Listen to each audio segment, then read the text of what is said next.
Hey guys, Assalamu alaikum. Welcome back to my YouTube channel Ilas Lifestyle and welcome back to another vlog.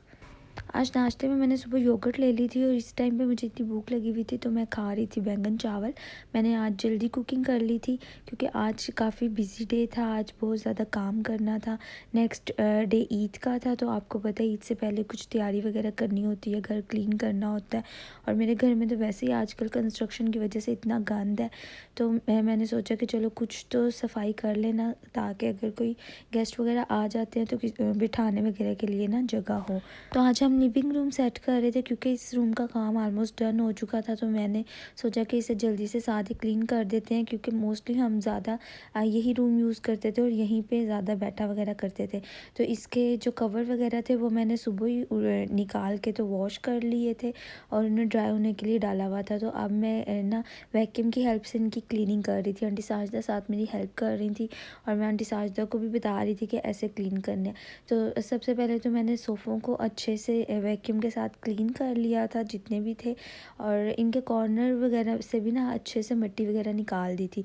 और फिर aunty Sajida को मैंने बोला था कि मैं ये क्लीन करी जाती हूँ और आप इनके ऊपर ना गीला कपड़ा करके ना वो मारते जाएं ताकि बिल्कुल भी डस्ट वगैरह नहीं आ रही और अच्छे से हमारी जो है ना क्लीनिंग हो जाए। छत पे भी इतनी ज़्यादा गर्मी हो गई है ना कि वहाँ पे इतना ज़्यादा टाइम स्पेंड नहीं किया जाता तो इसलिए मेरा दिल था कि कम से कम ईद वाले दिन तो नीचे बैठने वगैरह के लिए कोई जगह हो ताकि ईद वाले दिनों में ना हमें छत पे ना रहना पड़े इतनी गर्मी में, क्योंकि ऊपर वाले रूम का ना एसी भी ख़राब हुआ था और वो भी नहीं था चल रहा। तो एसी के बगैर तो आजकल ऊपर छत पे गुजारा करना बहुत ही मुश्किल हुआ था। तो नीचे तो वैसे भी फ़ैन वगैरह की हवा ना अभी अच्छी है, इतनी एसी की दिन में ज़रूरत नहीं पड़ती। एक एक सोफ़ा पीछे करके ना मैं उसे क्लीन करी जा रही थी और आंटी पीछे से ये सारी मिट्टी वगैरह निकाली जा रही थी ताकि दोबारा इनको ना हम पीछे ही सेट कर दें, क्योंकि रूम में इतना ज़्यादा गंद था ना तो हमें स्पेस चाहिए थी। तो इसलिए साथ ही वो क्लीन कर रही थी झाड़ू की हेल्प से और साथ में कपड़ा लगा रही थी ताकि पीछे से बिल्कुल क्लीन हो जाए।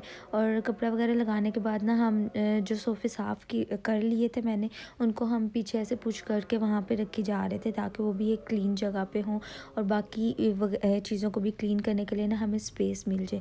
तो ऐसे ही हमने सारी क्लीनिंग कर ली थी। आंटी बोल रही थी कि मुझे भी बताओ कि ये वैक्यूम को ना तुम कैसे यूज़ करती हो, तो फिर मैं उन्हें भी सिखा रही थी साथ साथ कि आंटी ऐसे क्लीन किया करें ना और इस बटन से इसे ऑन वगैरह करना है। तो वो इतनी जल्दी उन्होंने पिक कर लिया था और वो अब इसको ना ये स्टूल सा बना हुआ था इसको अच्छे से क्लीन कर रही थी। इसके बाद मैंने बाकी के भी जितने सोफ़े वगैरह थे ना उनको अच्छे से क्लीन कर लिया था। रूम में इनके अलावा भी अभी काफ़ी ज़्यादा मैस था, टोटली क्लीन तो नहीं था होना रूम, लेकिन फिर भी कुछ ऐसी सेटिंग हो जानी थी कि बैठने के लिए जगह बन जानी थी। और ये वैक्यूम ऐसे बहुत काम की चीज़ है, इससे सारी डस्ट वगैरह ना निकल आती है। स्टार्टिंग पे जब मैंने इसे बाय नहीं था किया हुआ तो मैं ना अपना फर्नीचर वगैरह और ये सोफ़े वगैरह बड़ी मुश्किल से साफ़ किया करती थी। फिर मैंने ना इनके कवर बनवा लिए कि इतनी ज़्यादा डस्ट वगैरह ना पड़े, क्योंकि लिविंग रूम में ना हमारी वेंटिलेशन है तो वहाँ से डायरेक्ट डस्ट आया करती थी और कुछ कलर भी इनका ब्लैक था तो डस्ट ना ऊपर डायरेक्ट नज़र आया करती थी, इसलिए बहुत ही वो गंदी लगती थी। जितनी भी सफाई कर लो ऐसे लगता ही नहीं था कि आपने ना क्लीनिंग की हुई है। लेकिन वैक्यूम मैंने जब से बाय किया ना मेरी ज़िंदगी आसान हो गई है। मैं जल्दी से जब भी डीप क्लीनिंग करनी होती है ना इन्हें अच्छे से क्लीन कर लेती हूँ। कुछ दिन पहले यहाँ पर ना ये बर्तनों वाला शोकेस जो ना वो सेट किया था लेकिन वो सही से रखा नहीं था गया, तो फिर मैंने भाई रहमान को दोबारा बुलाया कि इसको ना ठीक से करके रखे, क्योंकि पीछे भी काफ़ी ज़्यादा स्पेस थी तो उस वजह से ना सोफ़ों की सेटिंग ठीक नहीं थी हो रही। तो फिर भाई ने इनको पीछे करके सेट कर दिया। ये लास्ट वाला सोफ़ा था जो मैं अब क्लीन कर रही थी और उसके बाद जो इनके कवर थे वो भी ड्राई हो चुके थे तो मैंने सोचा कि साथ साथ ही ना डाल के ये वाला रूम तो सेट कर देते हैं। तो अब साथ साथ ही हम लोग कवर डाल रहे थे। इनके जो कुशन्स वगैरह थे उनको भी मैंने अच्छे से वैक्यूम वगैरह कर लिया था और कवर डालते वक्त मैं वीडियो बनाने की कोशिश कर रही थी लेकिन मेरे से बन नहीं थी रही, तो फिर मैंने आंटी की हेल्प ली और उन्होंने कहा कि आंटी आप ना कवर वगैरह डालो तो मैं थोड़ी सी ना वीडियो कैप्चर कर लूँ। उसके बाद मैंने बाकी सोफ़े पे भी कवर डाले थे और इस वाले सोफ़े पे आंटी डाल रही थी लेकिन उन्हें समझ नहीं थी आ रही कि इस पर ना कैसे डालना है। मैं आंटी से कह रही थी आंटी ये आपसे नहीं डलेगा, लेकिन उन्होंने ट्राई किया उनसे नहीं डला तो फिर फाइनली एंड पे ना मैंने उसका कवर सेट किया और उसे डाला। तो ये आलमोस्ट हमारा रूम सेट हो गया था, बस थोड़ी सी डस्टिंग वगैरह रह गई थी वो मैंने कहा था बाद में कर लेते हैं। तो ये देखें कुछ तो बैठने के काबिल हो गया ना। पहले तो यहाँ पे बैठने की भी जगह नहीं थी, हर चीज़ पे कुछ ना कुछ पड़ा हुआ था।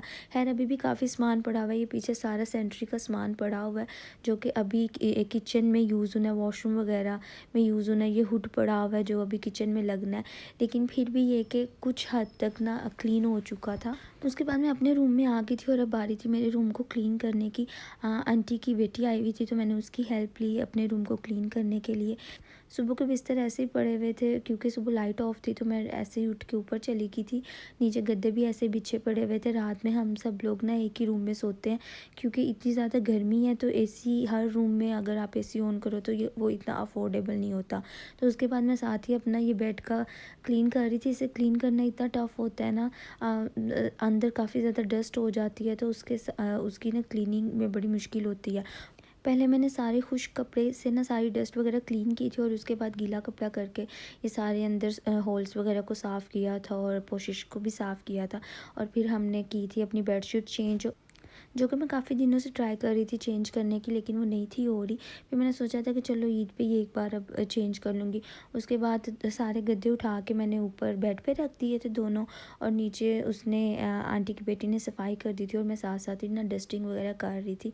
आजकल तो मुझे ऑलमोस्ट डेली डस्टिंग करनी पड़ती है, लेकिन फिर भी वो हर वक्त ऐसे लगता है कि डस्ट ही पड़ी हुई है कंस्ट्रक्शन की वजह से।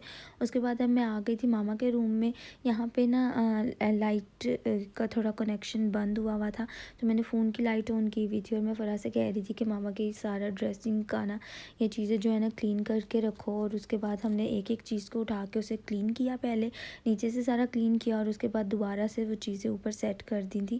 खैर इतना डीप क्लीनिंग नहीं थी हुई क्योंकि इस रूम में लाइट नहीं थी, लेकिन फिर भी कुछ हद तक ना क्लीन हो चुका था कमरा। और ये वाला रूम तो पहले ही मैं और आंटी साजिदा क्लीन कर चुके थे। वहाँ से ये पता नहीं कहाँ से आयला मेडिसिन उठा के ले गई थी। अचानक से मेरी इस पे नज़र पड़ी थी तो मैं इसे मेडिसिन छीन रही थी और मुझे दे नहीं थी रही। तो ये कैप्सूल्स इसने पकड़े थे। खैर ये वाले तो मैंने उससे ले लिए थे, लेकिन उसके बाद भी पता नहीं इसने कहाँ से एक और मेडिसिन थी वो लेके इसने एक ना टैबलेट खा ली उसकी।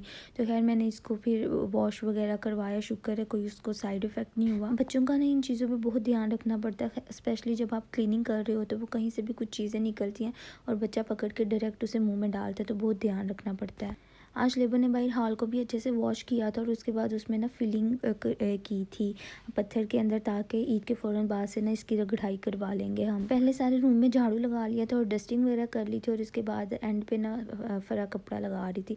तो मामा के रूम में भी उसने लगा दिया था और मेरे रूम में भी, और दूसरे इस जो रूम था लिविंग रूम, उसमें तो पहले ही आंटी साजिदा लगा चुकी थी। तो ऑलमोस्ट हमारी नीचे वाले पोर्शन की ना क्लीनिंग डन हो चुकी थी, जितने रूम हमारे सेट थे उतनों की। आज हर चीज़ को ऐसे साफ़ सुथरा देख के ना दिल को बहुत सुकून पहुंच रहा था, क्योंकि पहले तो इतना हर वक्त गंद पड़ा होता था। डेली सफाई करते थे लेकिन समझ ही नहीं थी आती कि सफाई स्टार्ट कहाँ से करें और एंड कहाँ से करें। तो यहाँ पे साथ साथ ना मैं डस्टिंग भी कर रही थी हल्की हल्की सी। मेरे रूम का ना बाहर वाला एरिया भी काफ़ी गंदा हुआ था, ऊपर वेंटिलेशन से भी काफ़ी मिट्टी आती थी और कंस्ट्रक्शन का भी गंद आता था, तो इस वजह से गंदे पाँव लग के रूम में जाते थे, रूम भी क्लीन नहीं था रहता।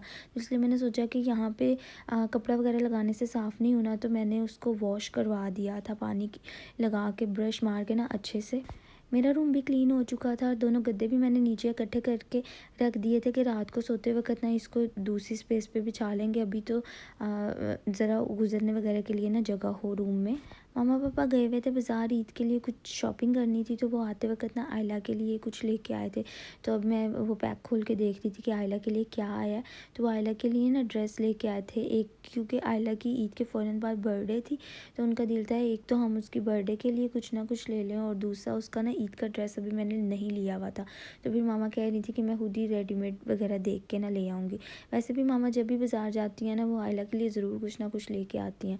तो एक वो ड्रेस ये पिंक कलर का लेके आए थे, उसके साथ ये वाइट कैपरी बनी हुई थी, बैक पे इसके लेस अटैच थी और फ्रंट साइड पे ना दूसरी लेस लगी हुई थी काम टाइप वाली ना।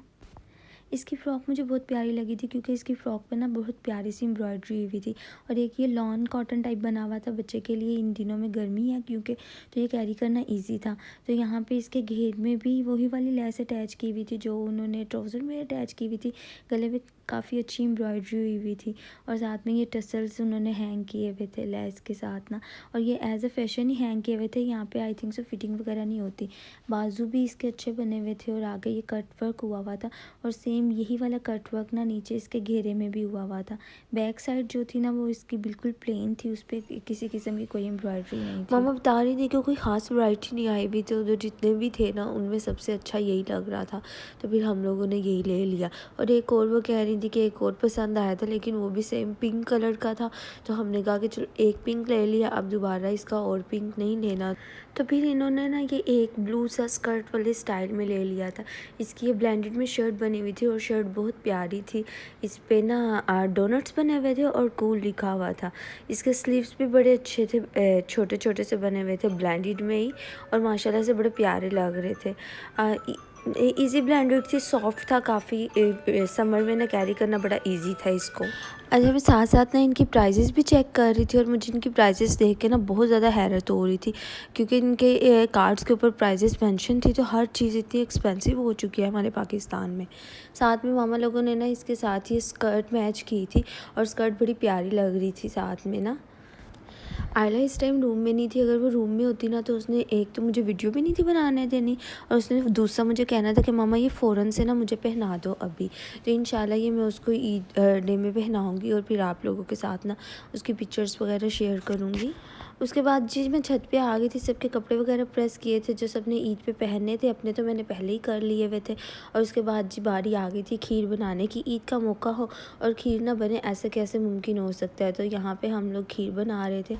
स्टार्टिंग पे तो कोई ख़ास इतनी ड्यूटी नहीं थी, तो जो भी किचन में जाता था वो चम्मच लगा देता था, लेकिन उसके बाद एंड पे मामा ने काफ़ी ड्यूटी दी थी, क्योंकि आयला को दिन में मैंने सुलाया नहीं था, तो शाम में ना वो ज़िद करने लग गई थी 10 बजे ही कि मुझे सोने के लिए। तो फिर मैं उसे लेके नीचे आ गई थी और फिर बाकी का काम मामा ने किया था।